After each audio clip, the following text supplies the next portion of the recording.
This is an interesting place we have here. This place, unity, isn't it? Because we have a chance to expand our minds, love how we were raised, dismiss the things that we no longer need, and grow in a way that's just ours.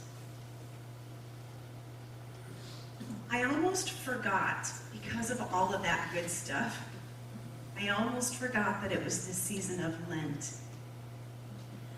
I'm going to talk about Lent just for a few minutes.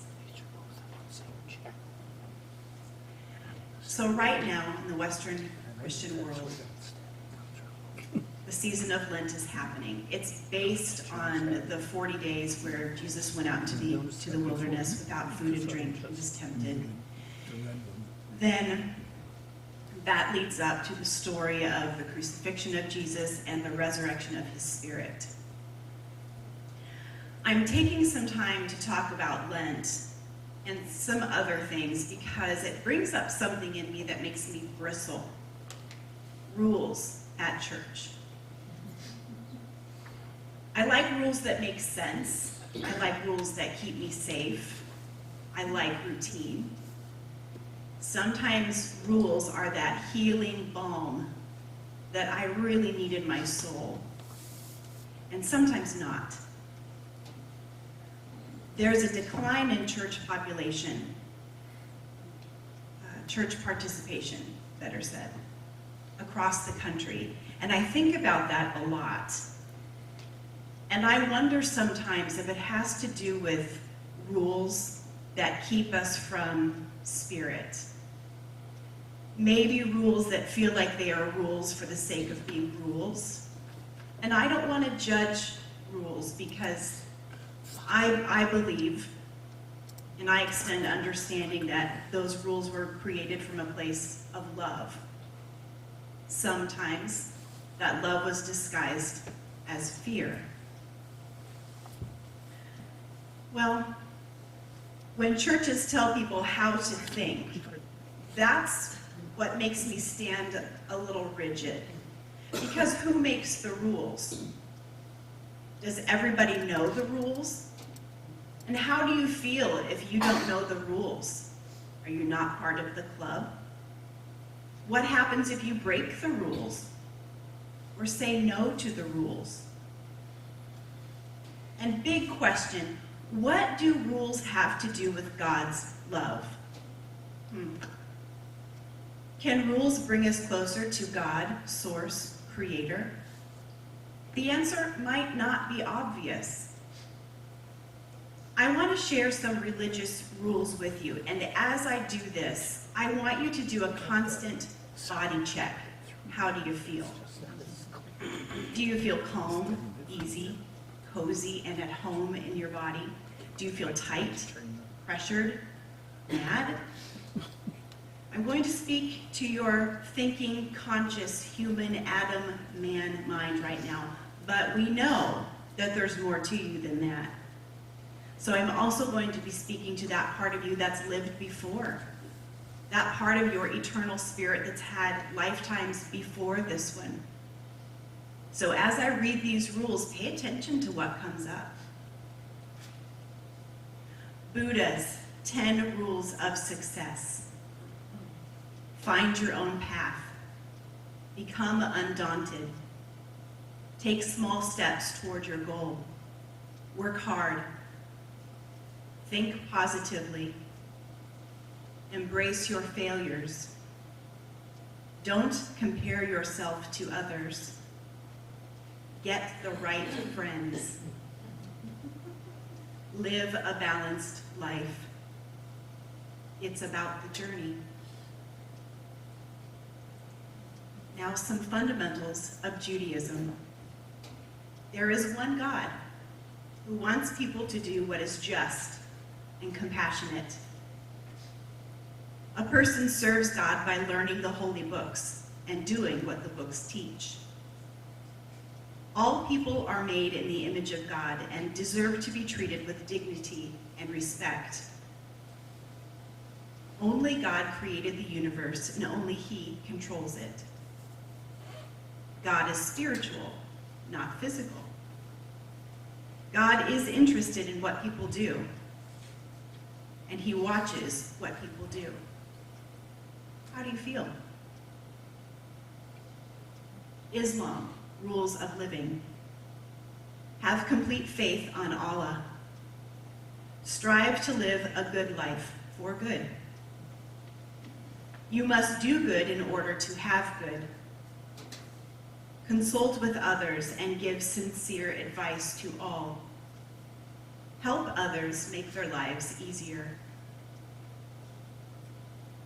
How do you feel?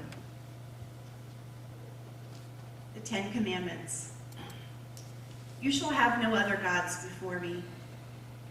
You shall make no idols. You shall not take the name of the Lord your God in vain. Keep the Sabbath day holy. Honor your father and mother. You shall not murder. You shall not commit adultery. You shall not steal. You shall not bear false witness against your neighbor. You shall not covet. How do you feel? Then there are specific rules that pertain to a certain church season or something happening in the life of the church. So here's some kosher rules, some Jewish kosher rules. Jews can eat only fresh fruit and vegetables that insects have not touched. Jews can eat fish with scales and fins. They cannot eat shrimp, lobster, and mussels. How do you feel about that? And there are specific rules that accompany parts of the year, like Lent. There are some rules about Lent. Fast on Ash Wednesday and Good Friday with only one simple meal during the day, usually without meat.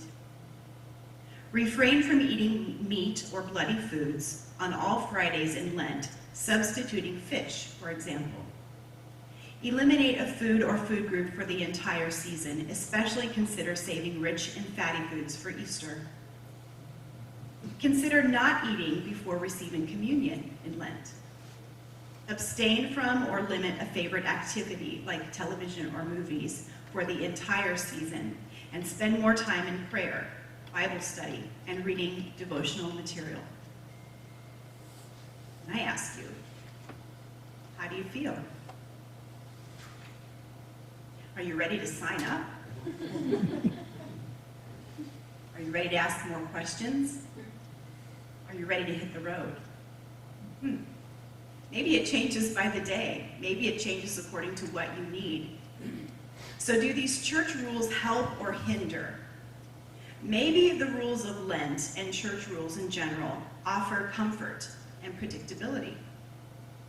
For some, living in an unstable world, whether that world is within their household or the bigger, wider world, sometimes adopting a scripted routine, like when to eat and what to eat, could be peaceful. And partaking in action items like fasting could be a way for them to feel closer to God.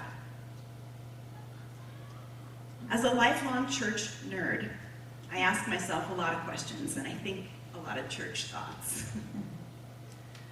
I think a lot about the fine line between a church helping and a church hurting. Origins and rules are not bad. Unity, for example, was started by a couple of people, Charles and Myrtle Fillmore.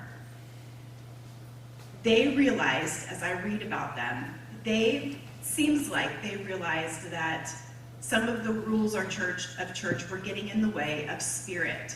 So they went their own way. They created a place for people to grow in their individual relationship with Source, Creator, God.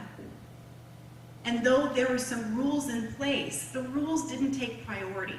It was spirit that mattered first and foremost.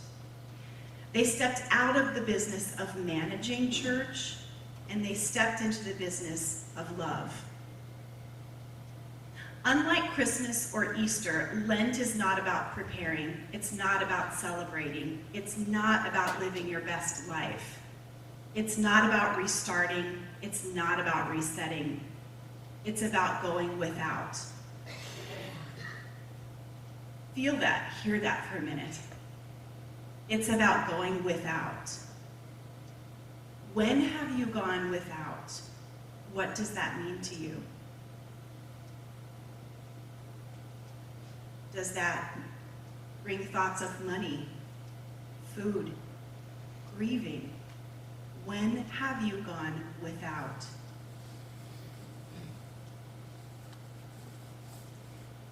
And I wonder, even if we do not observe Lent the way other people observe Lent, I wonder if this moment we could just stand and feel the space of going without, going without. And as we imagine the idea, we feel the feeling of going without, we can also remember that we are so loved by our Creator that on the other hand, we have everything we need. We are surrounded in abundance of all types. It's a weird duality. What glues it together? You, your faith, being both strong and weak enough to feel the without and feel the abundance. I'm wondering how Lent, specifically the rules of Lent, can fit into our relationship with Source. So we're created and connected to a Creator that loves us so much that there's nothing, no thing that can break that bond. We are, simply by breathing, proof of a loving God. Simply by breathing, you're proof of a loving God. So I'm wondering, without judgment, without pushing an answer, I'm simply wondering if the rules of Lent apply to a healthy relationship with God. Because the God we learn about here does not ask us to prove our love. We don't win more affection if we're nice. We don't merit more attention if we're suffering. All of us are equally precious to God. All of us are equally precious to God. We are part of God as God's creation, but we're not God. We're human. And maybe that's why we need the rules. Here's the great news. You get to decide. You get to decide what rules you keep and what rules you decide to make your own. What you make up, what you believe, that's on you.